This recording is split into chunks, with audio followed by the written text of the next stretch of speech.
Hello and welcome to DesertTrippin. You know, it's been a while since my last video, so I wanted to make this next one really cool. So I thought, and finally I came up with a great idea. Today, we're going to go to a place that's been on my radar for quite a while, but I guess I was just a little concerned about going out there all by myself. I heard the steep, unpaved trail that leads up to the location is subject to flash floods and can be very treacherous, even when conditions are dry. In summer, the temperatures can top 120 degrees. It's about 24 miles from the nearest actual road. And there's absolutely no cell service if anything goes wrong. Oh my God! That place, of course, is Barker Ranch, the remote desert hideaway where Charles Manson and about 25 of his most devoted followers enjoyed their last moments of freedom about 50 years ago.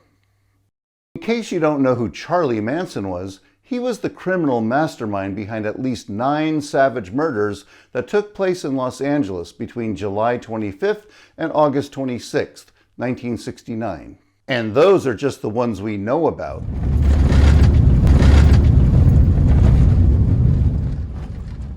To get to Barker Ranch is no easy task. Basically, you have to turn right at an abandoned ghost town on the edge of Death Valley, drive 15 miles further out into no man's land on a rough, unpaved road, and then make a sharp left up a very steep and unforgiving mountain pass that's only meant for legit off-road vehicles. I gotta give a shout out to Ernesto Lopez at the Woodland Hills Honda Service Department, who, without his help, this element wouldn't be running so amazingly. He actually helped me get a little lift kit on here. They also serviced my transmission recently, so we are pretty stoked. We're pretty excited with the new tires, a 2-inch additional ground clearance, and a strong transmission. We're gonna just power up that mountain, no problem. You won't even break a sweat.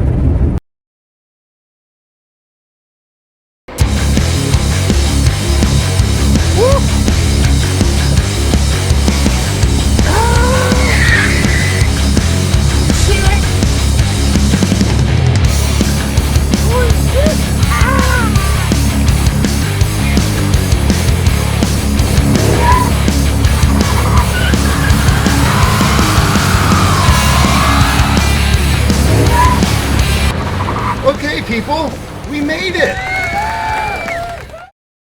Barker Ranch was built by retired LAPD officer Bluch Thomason and his wife Helen in the late 1930s. It was then sold to James and Arlene Barker in 1956, who had moved out from Oklahoma to try their luck at mining. The ranch stayed relatively unknown until 1969, when Charles Manson decided it would be the perfect place to lay low, following the recent string of murders he had ordered his followers to commit just a few weeks earlier. After all the Manson craziness simmered down, the ranch remained mostly unchanged for about 40 years, until May 2009, when the main building was destroyed in an accidental fire. You're looking at all that remains today.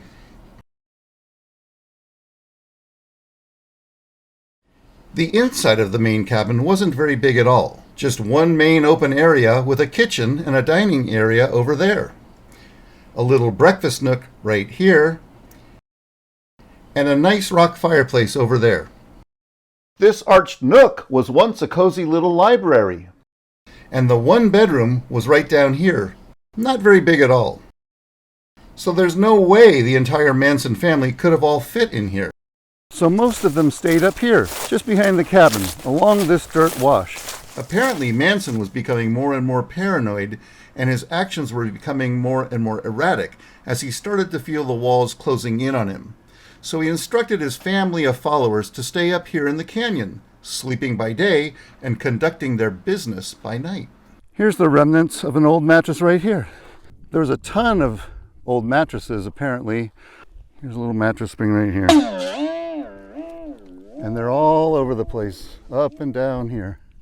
Look over here, we have a little bed frame. So yeah, people were sleeping out here.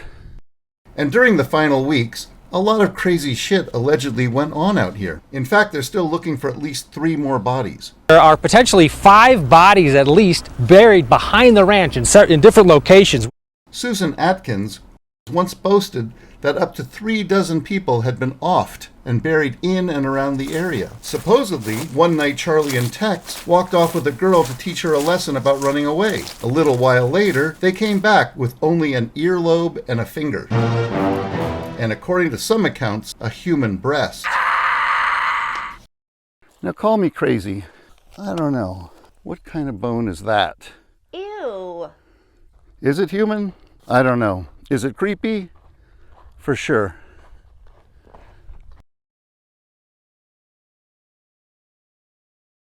What the fuck is that? Does that look like a femur? A human femur? I sure hope not. There's one other thing I wanted to show you while we're up here. Here it is. Can't believe it's still here. Now this is an old Dodge Power Wagon that was supposedly stolen from the Inyokern Furniture Company. And I think they were in the process of stripping it down out here on the side of the wash when the raid happened. Some people say you can see the word Helter Skelter written on the back of the cab. I mean, it's pretty clear except for the bullet holes. Okay, I think there's one more cool thing I wanted to see if I can find. Hope we can find it. I think I have an idea. It should be right over there.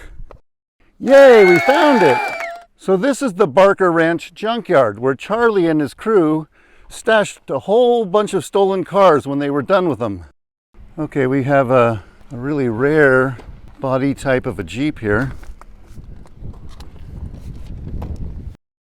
Right here we have a GMC pickup that, according to Ed Chaika Sr., was just given to Manson by a local miner named Ballarat Bob. But this was given to Charlie by Ballarat Bob, who was a miner that was staying here in '68. He gave Charlie his truck for who knows what reason. Ballarat Bob was the unofficial caretaker at Barker Ranch when the Mansons rolled in. Now this truck looks like it's about a 65 or 66, and Manson was arrested in '69. So it couldn't have been very old when it was just given to Manson. So why would Ballarat Bob just hand the keys to his perfectly good truck over to Manson? Was he scared? Was it the price he paid to walk away with his life? Or did Charlie simply charm him out of it? I guess Manson could be pretty convincing when he wanted to be. Yeah, this is a cool one here. This orange one is Tex Watson's, supposedly. One of the ones that he used to go out and hell raise in the desert with. And it looks like it says garage loan there or something. I don't know what that means. Here's another Jeep. I guess they had a thing for Jeeps, huh? What is this, like a roll cage, a roll bar from a dune buggy maybe? A few other cars up here. I think one of these is supposed to be an old Corvair that Tex Watson plucked the motor out of to put into Charlie's Command dune buggy. That's a cool car. Not sure who owned that one, but look at that bad boy. How much cool shit is there here? Messy little fuckers, weren't they? Pile of history. Well, people, I could really literally stay here for hours, but we don't have hours of sunlight, and it is very rough getting back.